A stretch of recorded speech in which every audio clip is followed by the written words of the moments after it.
Okay, so this is session 2 of Hospicing Modernity.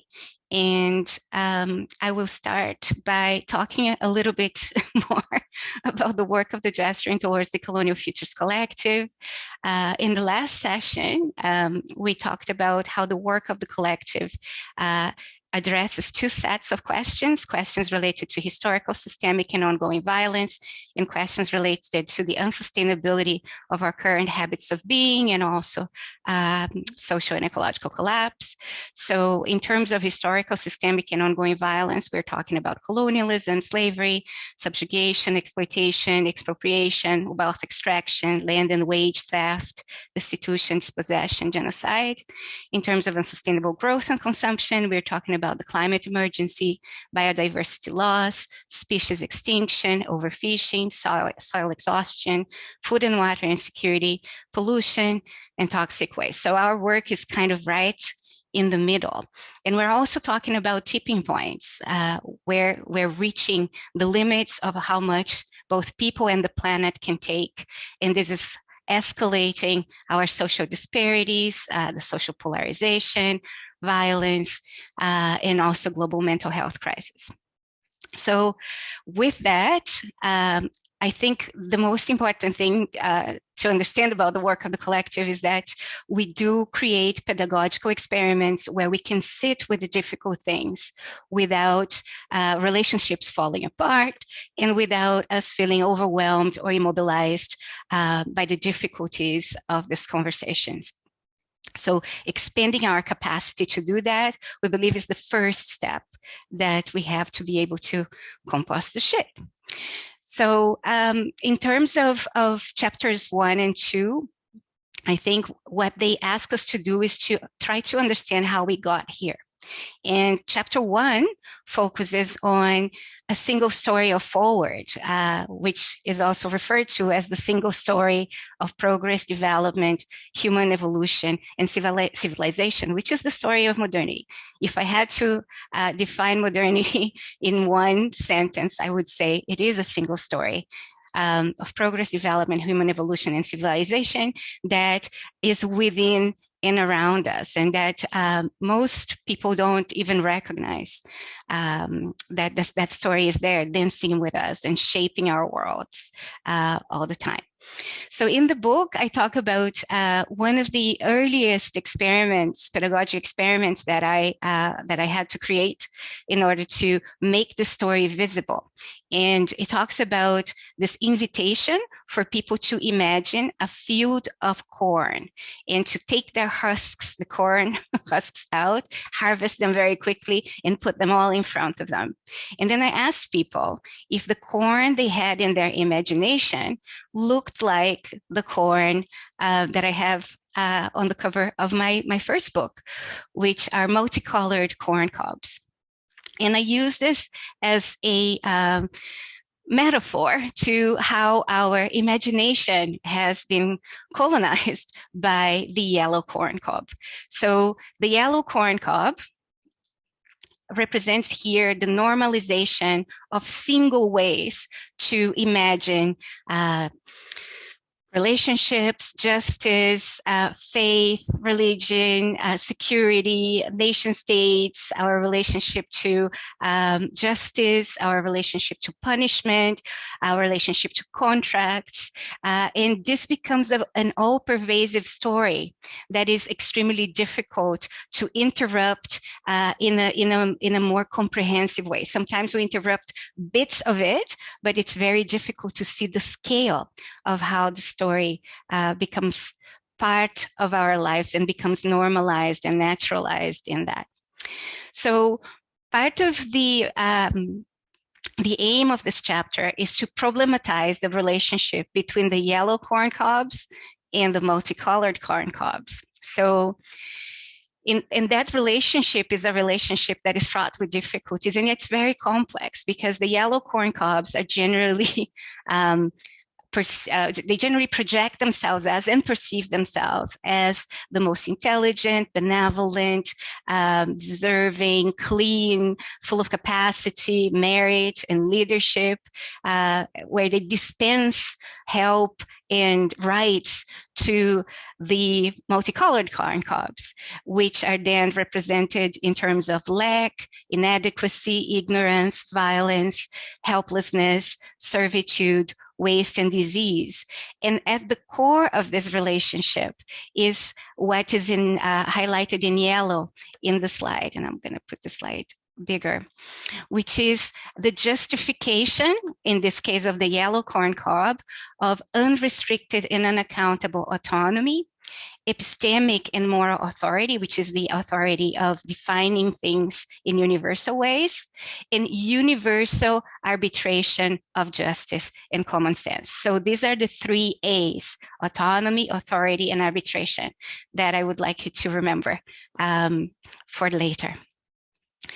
And the relationship between the yellow corn cob and the multicolor corn cob is very prevalent in education. So one of the things that I did in the 10 first years of my life as a researcher, but also before as a teacher, a school teacher, I looked at how the yellow corn cobs wanted to help the multicolor corn cobs become yellow. And in that relationship, I tried to map patterns of representation and engagement that were problematic. So in the book, you will find the heads up checklist, which is a checklist of patterns of representation and engagement that are prevalent in the relationship between what I say in the book, what I call the global north and the global south, representing the yellow and the multicolored corn cobs. But this is much more complex than that, and we'll leave it at that for now. But heads up stands for these patterns, which starts with hegemonic practices, reinforcing and justifying the status quo, ethnocentric projections, presenting one view as universal and superior, ahistorical thinking, forgetting the role of historical legacies and complicities in shaping current problems, depoliticized orientations, disregarding the impacts of power inequalities and delegitimizing dissent, self-serving motivations, investments in self-congratulatory heroism in making a difference in a self-congratulatory way. Then we have uncomplicated solutions, offering feel-good quick fixes that do not address the root causes of the problems, the systemic causes of the problems, and paternalistic projections that infantilize the other and that seek gratitude from those who have been helped. So this list now has been used a lot in research in education, looking at perceptions of poverty in culture, in textbooks, in teacher narratives, in curricula, and we can say that it's still pretty prevalent.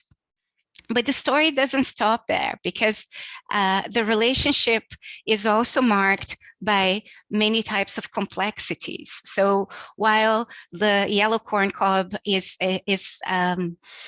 benefiting from systems, right, that extract wealth, labor, resources, and culture from the multicolored corn cobs, that they also, in terms of global north and south relations, there's waste dumping, that's the destruction of the possibility for livelihoods, and there's this presentation of modernity, of the single story, as providing the solutions, like in the people offering the solutions as good, clean, deserving, efficient, helpful, generous, charitable, and desirable. On the side of the multicolor corn cobs, you also have lots of complexities. So there's, for example, the internalization or resistance to the internalization of inferiority. We have also the embrace or rejection of imposed ideals of progress, development, and prosperity. So there is also rejection of the single story. And there's also this movement to seek or renounce one's own identity for the opportunity of social mobility. And generally, these are issues that are very seldom discussed when we start to unpack these problems. And what I have in the next slide is just the kinds of questions that I feel are different for the yellow corn cobs and the multicolored corn cobs. So questions for the yellow corn cobs, for example, would involve how do we face and address our systemic complicity and harm? And of course, this is not just a question for the yellow corn cobs, it's a question for all of us, but it becomes more important when this violence, the systemic, historical, and ongoing violence is denied. Question 2, how do we face and address the unsustainability of our social and economic systems? Question number 3, how do we develop the collective capacity to sit with the difficulties of the size and magnitude of the problem? And here it comes, that question comes from the desire for simplistic solutions and for quick fixes. On the side of the multicolored corn cobs, the questions would be, how do we face and address the false promises we have been sold?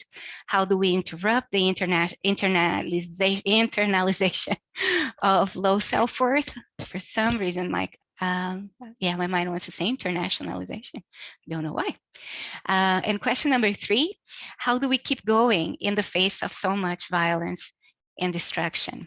I would also add something about how do we not idealize what is possible? How do we figure out a way of sitting with the reality in its full spectrum, the good, the bad, the ugly, the broken, and the messed up, being an important question for everybody, for all sides. So chapter 2 is about mapping horizons of possibility. And we talk about soft, radical, and beyond reform. We also talk about the olive tree. And in that sense, there is a cartography, a social cartography presented that looks at how in different contexts, different people try to address the problems of modernity differently. So here's a simplified version of the cartography in the book that looks at soft reform, which is the desire to make the same world a little bit better through the transformation of policies and practices. The horizon is still the single story of progress, development, and human evolution and civilization. And it generally focuses more on a methodological critique. So the focus is on improving things that are already there and improving the effectiveness of things. And in this case, we have the same questions and same answers within the single story of modernity.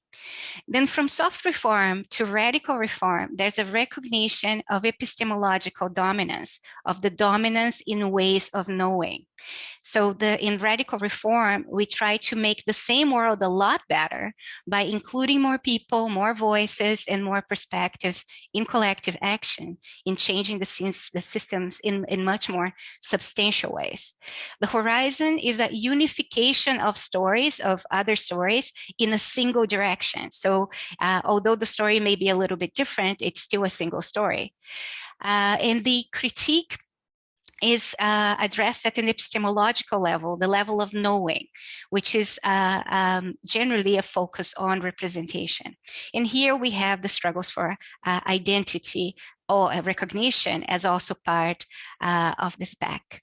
So here we have same questions about how do we move forward in a single direction together, but different answers, and the attempt at imposing consensus on these answers. Then from radical reform to beyond reform, we have a recognition of ontological dominance. Ontological dominance is not just about knowing, but it is about being, habits of being. And then here we realize that the singleness of the story and the attempt to impose consensus is problematic. So the problem is more complicated and complex than just a problem of knowing. So here in Beyond Reform, there are different approaches, different strategies that people think about, different ways people think about Beyond Reform. But generally, it is about disinvesting in the current unsustainable and violent world and walking and learning to walk with others or dance with others or breathe with others into the possibility of new worlds. The horizon here is learning from repeated mistakes in order to make different mistakes. And the ontological critique focuses on representability. It opens up to a reality that cannot be indexed in language. It opens up to a reality that is much more complex than what we can fathom. So here we have different questions and different answers. And in the book, we also talk about how in Beyond Reform, there are three main pathways. So there are people who have the Beyond Reform critique, but who want to replace modernity with a system that is already known. So they want a system, they want an alternative with guarantees. Then there are those who want us to hack the system. So as modernity is struggling, they just want to redistribute and move the resources to other initiatives that are starting so that they can continue to try out different things. And there's also the hospicing mode, which is this idea of disinvestment in the futurity of this and continuity of the system. So, but without trying to kill it preemptively or prematurely. So hospicing is about providing palliative care as we also provide prenatal care to the things that are gestating. But in this work between death and birth, we are not suffocating the baby with our own projections of what it should be and what we want to see in the future. We are working with what is emerging, and generally what is emerging are also contradictions, paradoxes, complexities, and failure. And we're looking at failure as good data for us to be able to recalibrate the course and learn quickly. So fail fast and fail forward so that we don't waste resources and energy in things that we would like to work and we idealize, but actually are just teaching us something that we need to do in order to try it differently. So I think we still have 10 minutes and I will open the book now and try to read a few passages of the book that I think are important. So I will start at the bottom of page 83, where I said, for most people invested in modernity, facing the facts of violence and unsustainability of modernity, for example, colonialism, imperialism, expropriation, ecocides, unfair trade, etc., can trigger defensiveness that deflects responsibility. For example, some people might say that they cannot see how their personal choices are in any way connected with structural inequalities. Some may be put off by feeling blamed or shamed for the things they enjoy. Some would say that although modernity is imperfect, it is the best system we have come up with so far. Some will even say that it is dangerous and irresponsible to critique modernity without offering solutions or alternatives, or to push too fast and too far.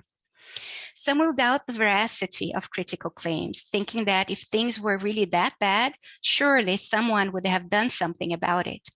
Others will perceive the critique as an attempt to dictate their thinking. Even those who acknowledge that modernity is fundamentally harmful and unsustainable might say that unless there's something they can immediately do about it, examining the flaws of our current system can only lead to apathy, anxiety, and depression.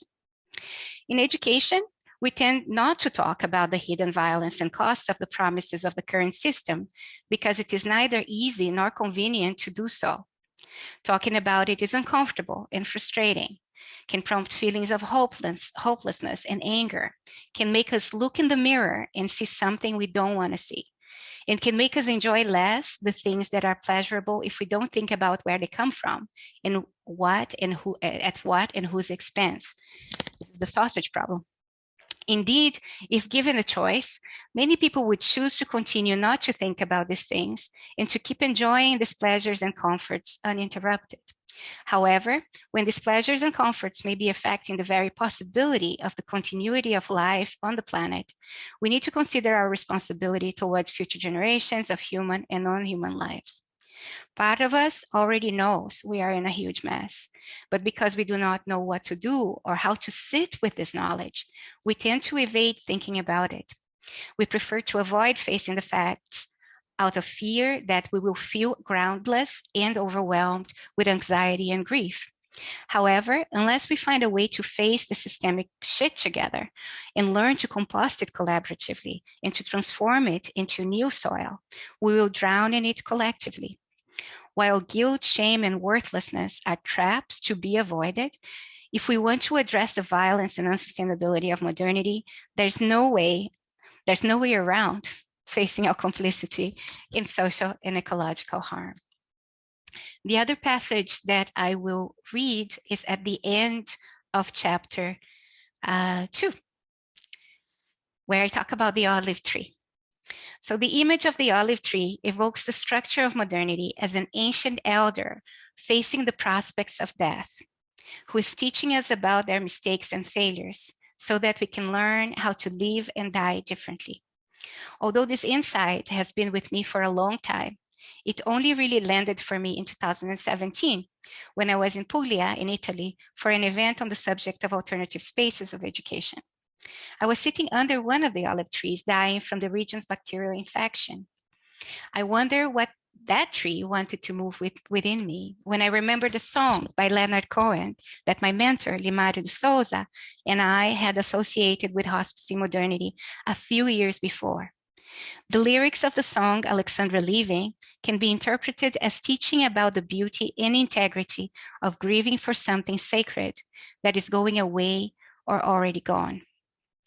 The song reminds us that we need to be prepared to say goodbye to modernity leaving in order to find the stamina and strength to remember that we have also existed before modernity appeared, and we may learn to exist differently as we say goodbye to modernity lost.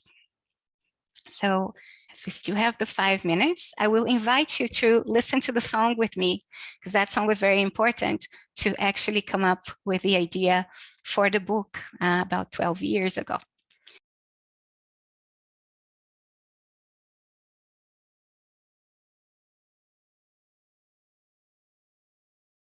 So thank you for listening with me. We're going to go into the breakout rooms now. And the questions that I will invite you to explore in your groups are, number one, how has the single story of modernity shaped your life, your upbringing, your current context, and projections of the future? To what extent has the book enabled you to change your relationship with the single story? And three, how is the single story driving your desires and decisions in unconscious ways? Still, and hint, it's everywhere in all of us. So we will try to answer as many questions as possible here. So the first question is, how can we hospice reason and rationality if we aim for sanity? This is connected to sanism and sanist violence, which is different from neurotypicality. So the question came back. I think there's somebody who's really interested in this topic, and that's great. I think that next session, when we talk about neurobiology, it's the session that we're going to go deeper into this. But what I can say at the moment is that health has been colonized, and the association with reason and rationality with sanity is actually what causes sanism. So we then are left with a paradox here. So if we just consider what is within modernity in this association, we have to consider how health and sanity has been weaponized against people who do not fit the performativity that modernity expects, or the normality that modernity expects us to fit in.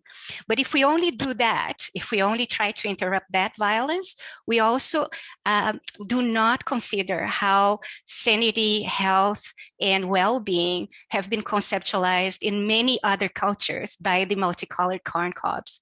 So the paradox is that if we only focus on the weaponization within modernity, we may also be silencing other ways of thinking about health, well-being, and sanity from, for example, different communities, like in chapter 9, in There's No Way, I talk about the experiences in Peru with a Quechua family that is also my family now, where the idea of sanación is related to relational rigor, and where, for example, also in communities in the Amazon, where the idea of dis-ease is the interruption of entanglement. It is the very separability that creates the disease within modernity. It is a paradoxical place to be in, because as we are trying to open up other ways to think about health and in a way apply a decolonial approach to questions of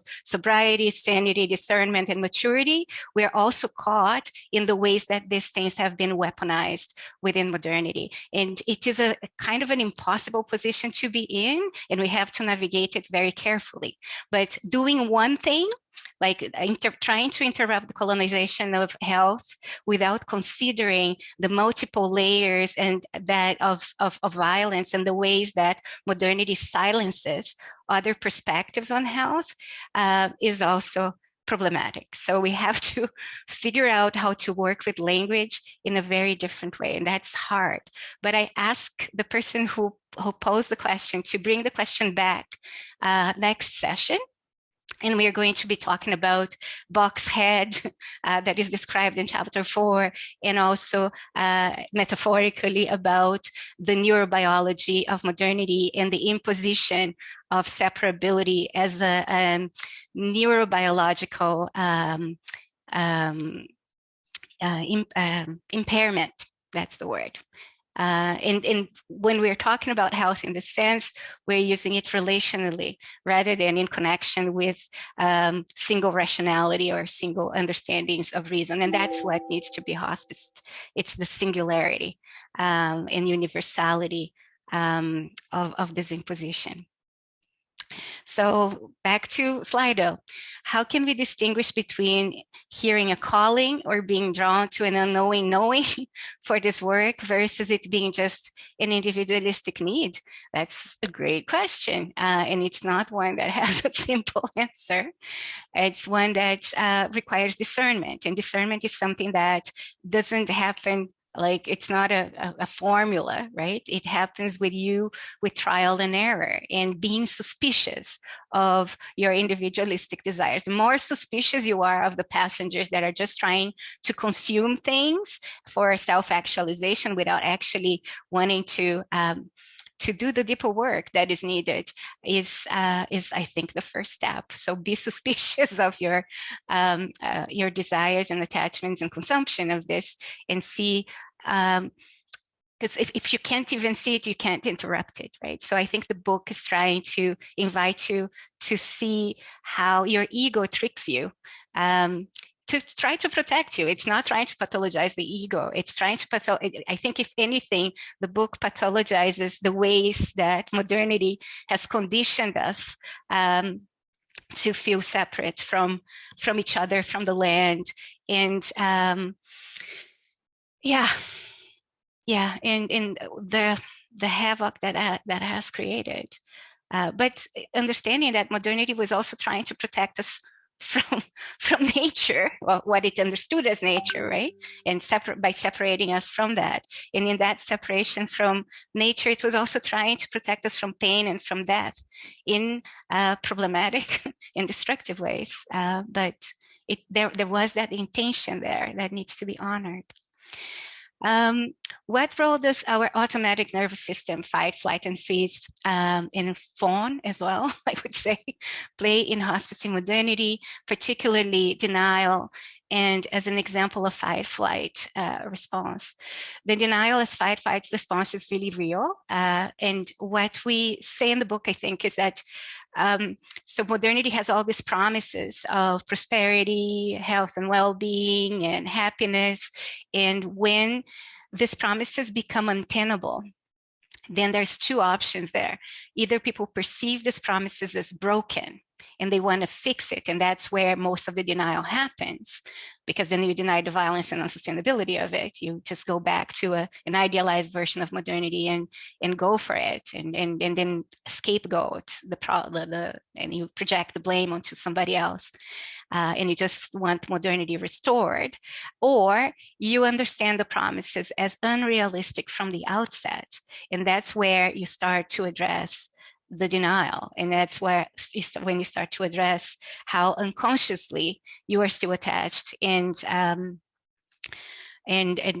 how your desires have been also conditioned by modernity. And that's where the suspicion starts, and where you see the movement of idealization and pathologization of yourself and of others, and you start to lose your satisfaction with that. That doesn't work anymore to bring you to a space of balance, and then you're forced to look for something else. But yeah, I could say more about how it is manifesting today, especially in the context of the pandemic as well, as a symptom, not just of a health crisis, but a much larger crisis in the world, and how then you focus on one layer of the crisis and you try to restore a sense of stability, control, certainty, and well-being through that layer, and how by collapsing these layers of crisis and complexity, you go for what's simple and controllable. And that's where the polarization and the violence can escalate. So 15 votes for this one. How can we distinguish between, oh, it's the same. Okay, so I'll just have to place it as answered probably. I don't know how to do it. I have to learn how to do it, but I'll go to the next one. How can we recognize or create new stories, lead them through or recover them from our ancestry respectfully to guide us and sustain us through these times? Yeah, that is probably an answer to a question, probably. How can we do that? By pausing, I think, is the first thing. Pausing and losing our satisfaction with the stories that are stale, in order to be able to allow other things, wiser things, to interpolate us, to come to us. But recognizing that depth is also part of the discernment thing. So I think what this question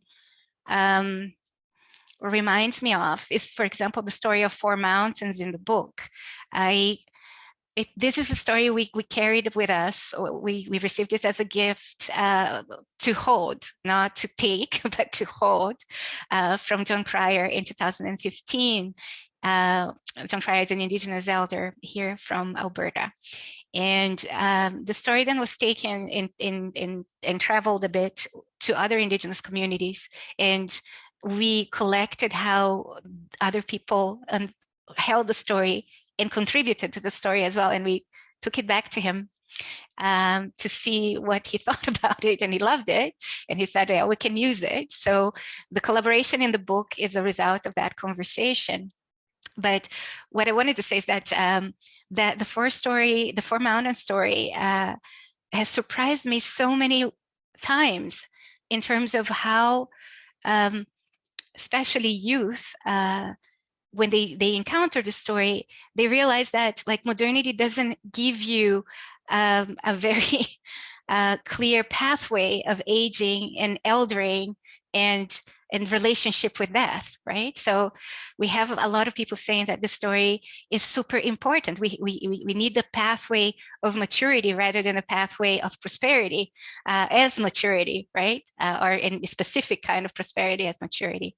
So again, you the path towards these things is created by doing things together, by relating, by making mistakes, by failing. There is no formula that I can give you that will prevent you from making your own mistakes. But what I can share is the mistakes already made so that you can make different ones.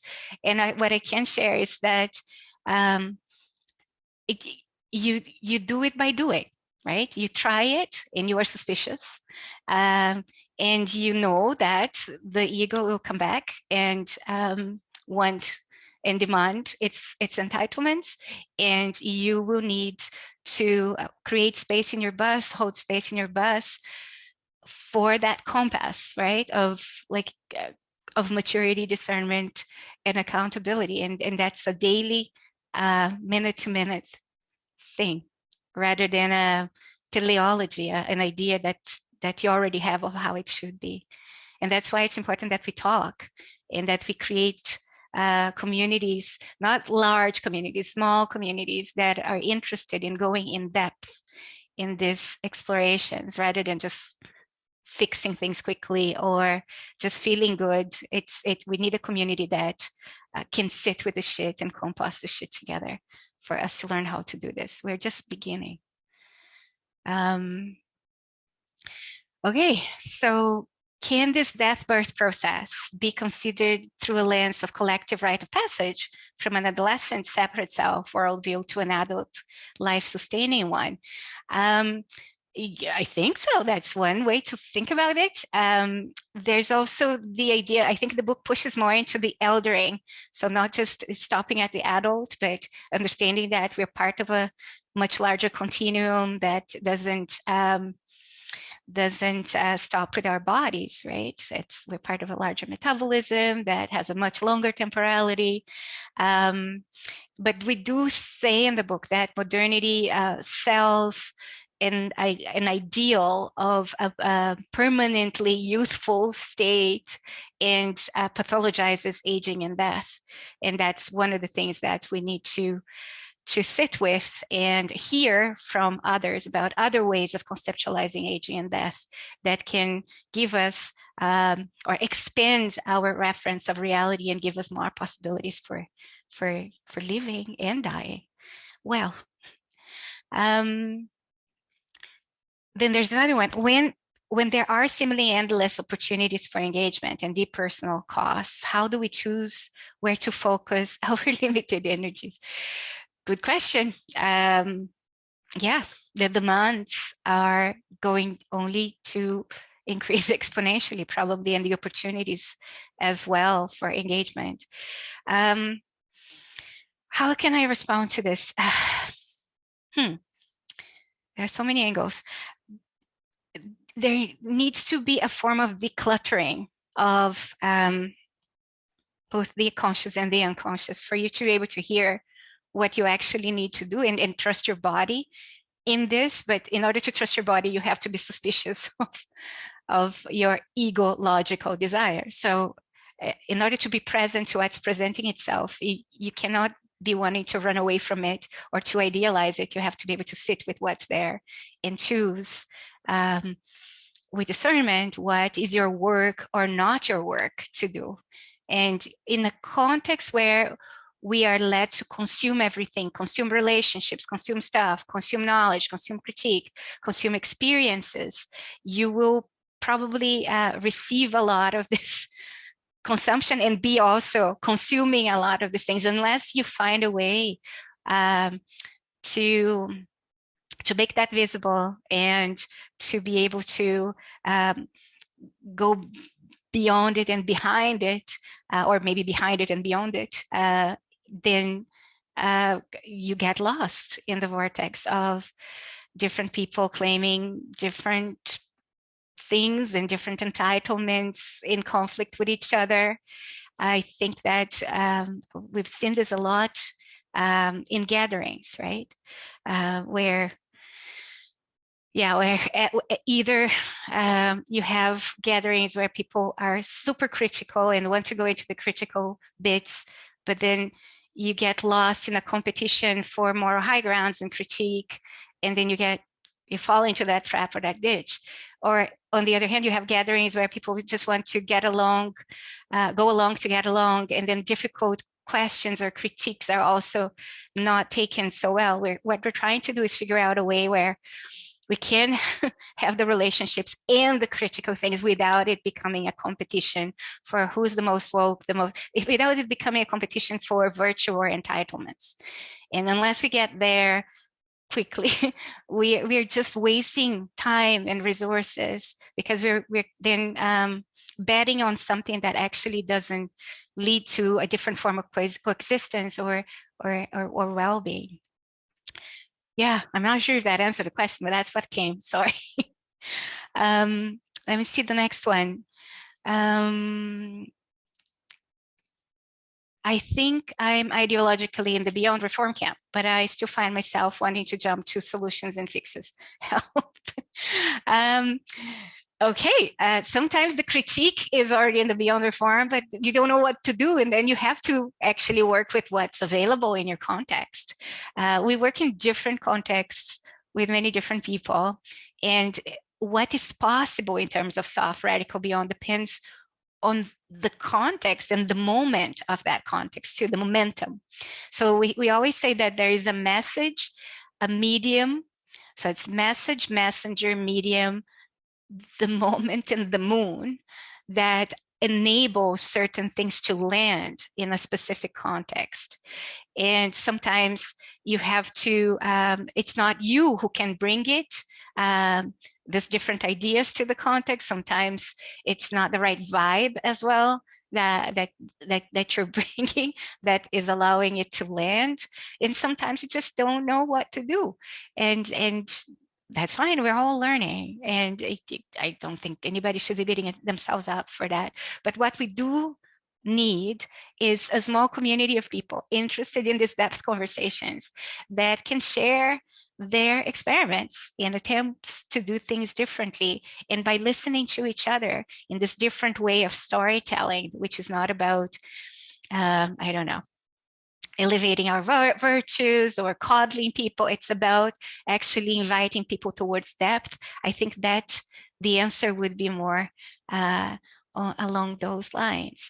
But also, if you're in the beyond reform space, remember there are three strong strands there, right? So there's the strand of alternatives with guarantees, there's the strand of hacking, and there's the strand of hospicing. And that doesn't mean that like they're mutually exclusive. You can be doing different things in different contexts as the context allows basically you to operate, right?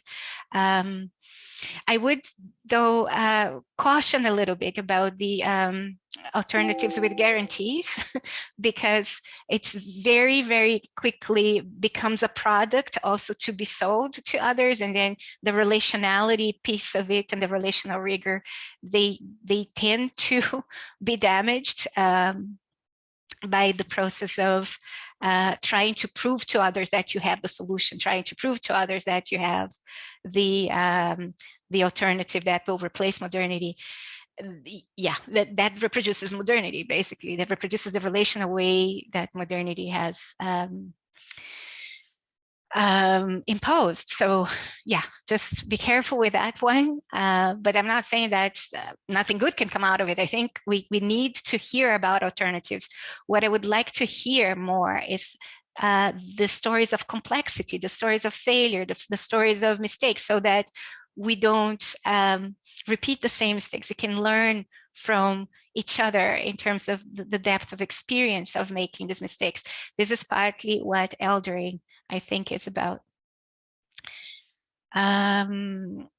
Okay, now the next one. How can we hospice? Oh, this is the one that went down. It was the first one before. What is our path to engagement and community with those with low intensity struggles for whom an academic framing of the issues is inaccessible? That's a very good question, a question of translation. So the language of the book, the vocabularies you find in the book are the vocabularies I've tried in the different contexts that I work in. And they are already translations of insights that come from cultures in high intensity struggle, other cultures in low intensity struggle, from books, from experience, from all of this, right?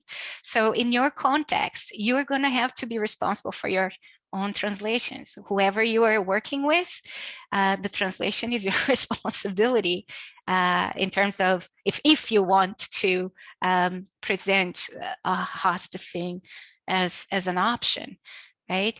And there is a myth that circulates of a universally accessible language. That universally accessible language doesn't exist, because language is contextual and ambivalent and moving all the time. It's back to the stories that dance. They are not about indexing the world in language. So as I said in the book, metaphors help, but metaphors are also context dependent, right? They will have different meanings in different contexts. So there's not going to be a toolkit with lots of things that you can just apply in a context. There is also this myth of the perfect lesson plan in education, which is my area, that teachers really crave. Like, give me a lesson plan that can work in all contexts so that I can relax and don't have to adapt and think through and think on my feet, right? But it doesn't exist. And we will have to be working through it. And in this process of working through it, learning from the contradictions, the paradoxes, the complexities, we will not be able to arrive at a place where we know what we're doing and we know exactly how it's going to go. This is not going to work. So there is this saying in Brazil too that says the path towards the future is not walked. No, it's not found, sorry, not walked. It's not found, but made. The making of the pathway changes both the makers and the destination. I think I've sat with it for a while. I think I would say it a bit differently, but that's what I remember right now. And I think that idea of ready-made anything, we have to hospice that as well, and learn on the go and unlearn on the go, and not resent not having the answers, not resent not knowing. It's not knowing is actually the place where the earth can speak through us too, right? So if we can declutter the unconscious, we will be in a better position to discern the intuitions that will come in terms of and also see more clearly a compass for this path. Yeah, through the night. Okay, we still have time for one more.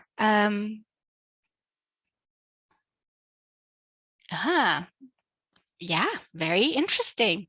What do you think about steering racial equity work grounded in radical reform in the direction of beyond reform? Whoever wrote this question, please send me an email. This is a question that I've been wanting to I've been sitting with for a long time, and it's hard.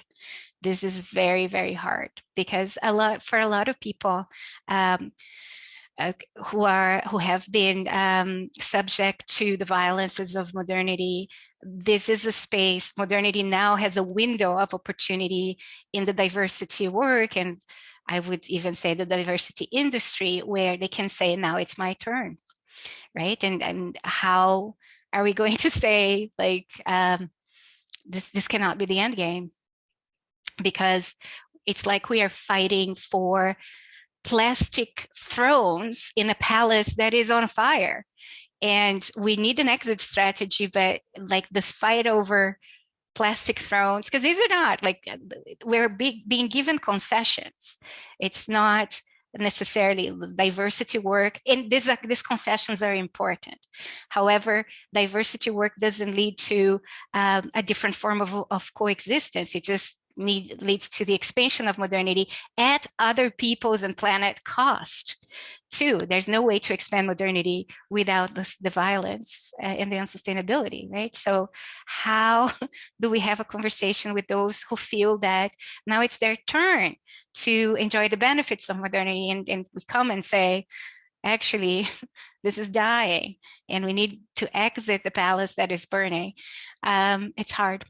And I think it needs to, it's a conversation that needs to be had, but it's going to be a very hard one. And and I understand why. And I mean, yeah, I probably would react in the same way if I was told, yeah, we need an exit. So yeah, please send me an email. That's that's my answer. And I think in session 4, we're going to go back to that question too. That's where I try to address it in the book, but in a very subtle and gentle way. Next one, how do we connect through the vitality of mourning away from the framework of mourning, the framework of mourning that modernity has storied? I think that's, yeah, that's another challenge. We need another framework for mourning. We need to figure that out together. How do we mourn and say goodbye without the sense of loss? Because the sense of loss also comes from the imposition of accumulation as a way of securing stability. So if you're losing something, we feel you're losing stability, and then that creates all kinds of anxieties. But we need something else. We need to learn from other frameworks, but also maybe we will need a completely new framework for the kind of times that we're facing right now. Last one. Who can hospice modernity while being forced by circumstances to socialize their children within the available schooling systems? Again, enormous question. And this is going to be part of next session. So it's a very good place to stop and say, please bring the question to the next session. Next chapters, chapter 3 and chapter 4, talk about schooling. And I've been using a lot in my teaching in a critical way, the film, the documentary Schooling the World that is available on YouTube. And with with the people I work with and the students, I ask them to look critically also at the film, at the documentary, in terms of the good, the bad, and the ugly in the documentary. But there's this very strong critique of schooling there that is important to put on the table. So I'll stop sharing now and tell you that I am very happy and humbled by this becoming a large session, and I'm not sure how I feel about doing this as a webinar. I'm much more used to smaller sessions. I'm not sure how it's working, and it's an experiment as well, but I would like to thank you for being in this experiment with us and for participating and going to the breakout rooms and trying to create community in this context.